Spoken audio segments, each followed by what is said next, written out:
Oi, pessoal, tudo bem? Gente, hoje eu vim falar com vocês sobre os 5 elementos e a relação que eles possuem na medicina tradicional chinesa, principalmente no processo de diagnóstico em auriculoterapia. Antes de começar, eu quero que vocês imaginem que na natureza a gente possui uma interrelação entre tudo que nos cerca. Então, vou dar um exemplo para vocês da madeira. A madeira é um elemento da natureza e que, se em contato com algum outro elemento, ela pode causar o quê? Uma combustão e gerar o fogo. E aí, quando a gente traz para isso, digamos que eu gerei o fogo com a madeira, né? Eu preciso de algo que elimine esse fogo, né? Eu posso utilizar o que para eliminar o fogo? A água. Digamos que eu não consegui apagar esse fogo com a água, mas uma hora ele vai chegar ao pico, né, ao topo e vai ser e vai acabar. Nesse momento, eu terei cinzas que serão absorvidas pela terra. Então, é esse ciclo bem parecido que também rege não só os elementos da natureza, mas nós enquanto pessoas. Vocês já pararam para pensar que nós voltaremos à Terra quando a gente morrer?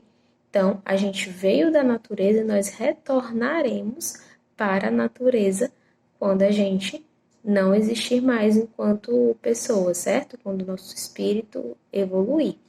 Então, assim, nosso corpo ele tem essa relação totalmente direta com a natureza e é através dos elementos que a gente vai conseguir fazer um diagnóstico mais oportuno e realizar um tratamento no nosso cliente.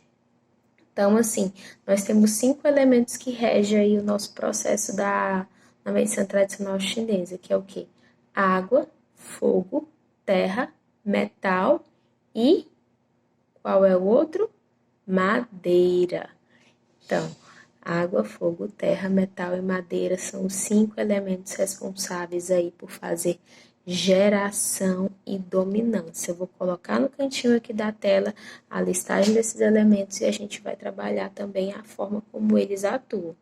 Então, o que que geralmente a gente tem? A madeira, ela vai ser o elemento que vai gerar o fogo, né? Ela em combustão, ela vai fazer o fogo crescer. O fogo ele vai gerar quem? As cinzas, né? Gerar a terra. As cinzas originadas do fogo, elas descem e são absorvidas pela terra e assim elas geram a terra. A terra, ela vai se fortalecendo com o tempo, se tornam rochas e formam o metal. E aí o metal, pelo interior do solo, produz o quê? As fontes de água, a água. E a água, ao ser derretida, ela é capaz de gerar a madeira. Por quê? Porque ela nutre. A água não é, o metal não, a água, né? Ela nutre e ela é capaz de gerar madeira, né? Gerar árvores, gerar frutos, fazer esse processo de crescimento. Então, assim, a gente tem o ciclo da dominância, que são o elemento que gera o outro, e o ciclo da dominância, que um determina o outro, perdão, e o ciclo da geração, que é um elemento que gera o outro.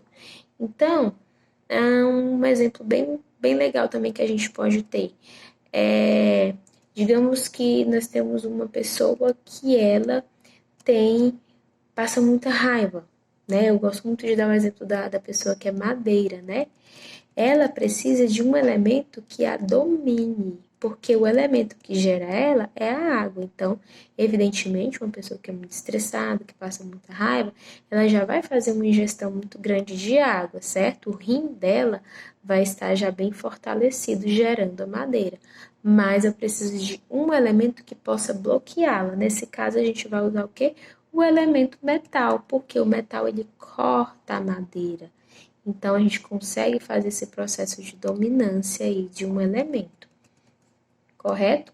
E todos os outros elementos, conforme listagem aí, um vai dominar o outro. Então, no mapinha que eu coloquei para vocês, nós teremos o elemento ao redor que gera e o elemento interno que domina.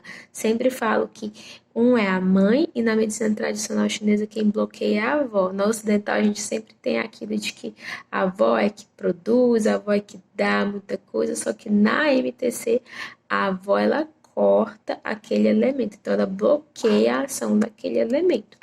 E aí, tendo base da medicina tradicional chinesa para fazer um protocolo de atendimento à auriculoterapia, o que que a gente vai pensar?